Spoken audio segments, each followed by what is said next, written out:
obatnya apa sih yang cocok untuk yang dikonsumsi untuk penderita asam urat? Nah, saya punya pengalaman atau saya sendiri sebagai penderita asam urat, ini saya mengkonsumsi 3 jenis obat. 3 jenis obat, teman-teman. 3 jenis obat. Yang pertama,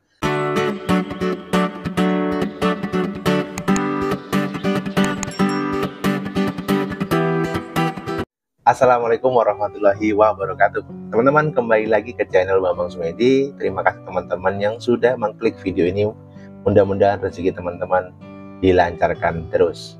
Oke teman-teman, pada video kali ini saya akan membahas tentang penyakit asam urat yang sering kita derita. Apalagi umur kita sudah di kepala 3, 30, 31, 29 itu biasanya kaum milenial ini sudah mulai merasakan sakit di bagian lutut bagian bawah, sakit di bagian mata kaki, sakit di bagian jari-jari kaki, bahkan sakit sampai bengkak di daerah-daerah yang sering terjangkit atau sering terasa nyeri karena asam urat. Jadi apa sih obat yang sering bisa digunakan untuk penyakit asam urat? Nah, tentunya di sini asam urat ini sebenarnya terjadi adanya kelebihan kadar purin yang terlalu banyak di dalam darah, sehingga terjadi penumpukan di sendi-sendi yang sejatinya asam urat ini berbentuk jarum-jarum kecil di dalam darah, sehingga menimbulkan sakit yang teramat sangat apabila kadarnya sudah berlebih dan tubuh kita sudah tidak mampu lagi atau tidak efektif lagi untuk mengeluarkan melalui urin. Nah, obatnya apa sih yang cocok untuk yang dikonsumsi untuk penderita asam urat? Nah, saya punya pengalaman atau saya sendiri sebagai penderita asam urat, ini saya mengkonsumsi 3 jenis obat. 3 jenis obat, teman-teman. 3 jenis obat. Yang pertama, tentunya saya mengkonsumsi obat penurun kadar asam urat. Paling banyak kita pakai atau paling banyak kita dengar dan mudah dicari di apotek, yaitu adalah allopurinol.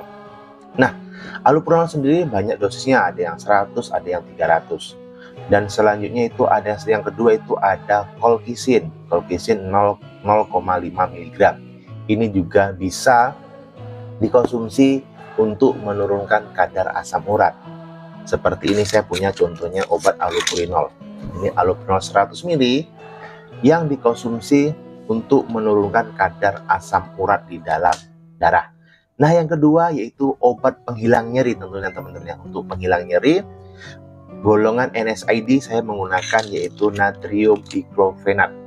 Teman-teman bisa menggunakan penghilang nyeri yang lain, namun lebih efektif, lebih bagus saya biasanya menggunakan natrium diclofenac. Kalau untuk golongan seperti asam efenama itu biasanya lebih rentan atau lebih sedikit atau lebih lebih rentan mengiritasi lambung karena bersifat asam. Selanjutnya yaitu saya menggunakan metilprednisolon sebagai anti radang. Ini digunakan metilprednisolon apabila teman-teman mengalami asam urat yang terlalu tinggi dan sudah terjadi pembengkakan bahkan udem di bagian bawah, baik itu mata kaki, baik itu jari-jari kaki, maka menggunakan obat golongan metilprednisolon. Jadi obat rutin saya ini, teman-teman ya. Obat rutin saya yang pertama yaitu allopurinol, yang kedua ini metilprednisolon, dan yang ketiga itu natrium diclofenac atau pereda nyeri. Teman-teman silahkan gunakan pereda nyeri yang lain sesuai dengan teman-teman sendiri, tapi saya lebih cocok menggunakan natrium diclofenac. Nah, untuk pereda nyeri seperti natrium diclofenac dengan metilprednisolon, teman-teman bisa gunakan SPRN. SPRN itu apa? SPRN itu digunakan apabila terjadi keluhan, pakai atau minum apabila terjadi sakit saja. Beda dengan allopurinol. Allopurinol ini harus kita gunakan rutin sampai benar-benar kadar purin kita itu normal di dalam darah. Nah, kadar purin normal sebagai laki-laki berapa sih? Nah, untuk kadar purin normal di dalam darah laki-laki itu 2-7, sedangkan untuk perempuan itu 2-6. Biasanya bila angka itu sudah lebih dari tersebut, bisa 8, 9, itu biasa sudah terjadi pembengkakan atau nyeri di bagian yang biasanya terjadi penumpukan kadar purin. Jadi teman-teman, kalau minum natrium diklofenat atau minum methylprednisolon hanya diminum bila terasa sakit atau masih terjadi pembengkakan. Sedangkan untuk allopurinol sendiri sebenarnya bila sudah tidak terjadi pembengkakan atau tidak terjadi nyeri, ini wajib diminum sampai benar-benar kadar purin kita normal di dalam darah. Gimana sih mengecek kadar purin itu menjadi normal di dalam darah? Teman-teman bisa melakukan pengecekan labor, baik itu pengecekan labor lengkap maupun pengecekan mini lab di apotek-apotek maupun di klinik maupun di puskesmas. Bisa pengecekan menggunakan alat mini lab yang bisa untuk mendeteksi jumlah kadar purin di dalam darah. Mudah-mudahan bisa menjadi perhatian teman-teman ya, karena kehidupan sehari-hari kita tentunya faktor-faktor pola makan kita, pola hidup kita yang jarang olahraga, saya rasakan sering jarang olahraga, pola konsumsi makan banyak mengandung purin, ini juga menimbulkan atau memicu terjadinya penumpukan purin di dalam darah.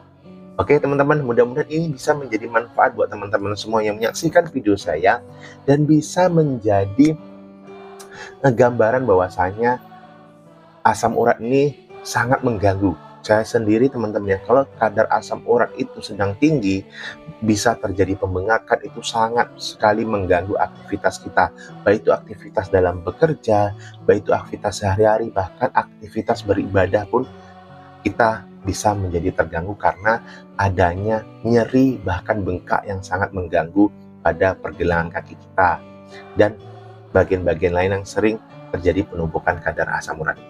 Oke, teman-teman, obat-obat ini bisa teman-teman dapatkan mudah di apotek. Teman-teman silahkan datang ke apotek karena ini obat-obat yang termasuk golongan 2 atau daftar obat wajib apotek yang bisa dibeli tanpa resep dokter. Oke, terima kasih. Saya akhiri. Assalamualaikum warahmatullahi wabarakatuh. Teh obat, teh apoteker. Salam sehat.